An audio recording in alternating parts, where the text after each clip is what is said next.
नमस्कार साथियों, स्वागत है आप सबका हमारे चैनल पर। साथियों, एक बहुत ही महत्वपूर्ण अपडेट निकल कर आया है।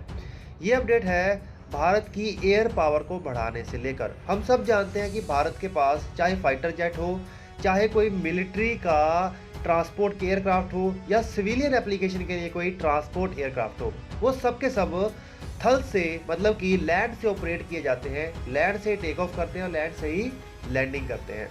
लेकिन साथियों, अब भारत एक नया स्टेप और बहुत महत्वपूर्ण स्टेप लेने जा रहा है, जिसके चलते वो एक ऐसे प्लेन्स बनाएगा जो कि समुद्र या नदियों के ऊपर से लैंडिंग और टेक ऑफ करने जैसे काम कर सकेंगे। ये भारत में मिलिट्री में और सिविलियन लाइंस में और ज़्यादा कैपेबल बनाने का काम करेगा। साथियों, भारतीय वायुसेना को अगर मजबूत होना है तो सबसे ज़्यादा इम्पोर्टेंट होता है सप्लाई लाइन।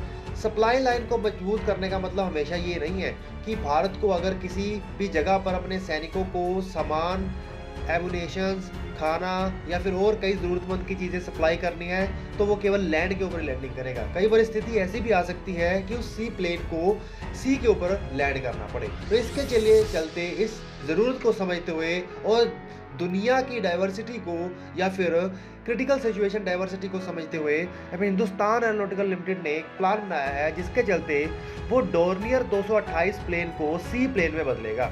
इसको 228 सी प्लेन में बदलने के लिए जो डोर्नियर प्लेन का मिड सेक्शन फ्यूसलेज है वो इसको और ज़्यादा स्ट्रेंथन करेंगे, मजबूत करेंगे, ताकि वो सी के ऊपर या फिर रिवर फ्रंट के ऊपर लैंडिंग कर सके। साथ ही मैं आप सबको बता दूं, भारत को बहुत ज़्यादा सक्षम बनाने के लिए ऐसे हाईवेज बनाए जा रहे हैं जहां पर हमारे फाइटर एयरक्राफ्ट या फिर छोटे स्तर के ट्रांसपोर्ट एयरक्राफ्ट या बड़े स्तर के ट्रांसपोर्ट एयरक्राफ्ट के लिए एक डिफरेंट प्रकार की हवाई पट्टियां बनाई जा रही हैं। लेकिन ज़रूरी नहीं है कि हर बार लैंड के माध्यम से ही लैंडिंग की जा सके। कई बार ज़रूरत ऐसी भी आ सकती है कि हमें समुद्र के माध्यम में भी लैंडिंग करनी पड़े या फिर हमें उसके चलते नदियों में भी लैंडिंग करनी पड़े। तो इसके लिए भारत के अंदर बहुत सारी ऐसी लोकेशंस देखी गई हैं जहां पर रिवर फ्रंट तैयार किए जा सकते हैं, जहां पर वाटर एयर ड्रॉप्स फ्लाई किए जा सकते हैं। सिविल एविएशन और वाटरवे मिनिस्ट्री ने मिलकर ये प्लान डेवलप किया है, जिसके चलते 28 रूट तैयार किए गए और 78 और रूट को तैयार किया जा रहा है, जिसके चलते वहां पर इन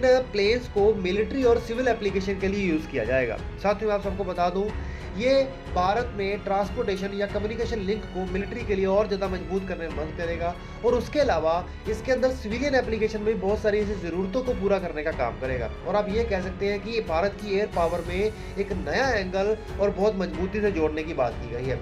हॉल ये एक्सपेक्ट कर रहा है कि इसके अंदर हमें स्टार्टिंग में 25 से 30 यूनिट्स तक की सेलिंग हो सकती है, क्योंकि हॉल ने देखा कि हमारे देश में मिलिट्री के साथ साथ सिविलियन एप्लीकेशन के भी बहुत सारी ऐसी पॉसिबिलिटीज़ हैं या फिर ऐसी मार्केट है जो एग्जिस्ट करती है।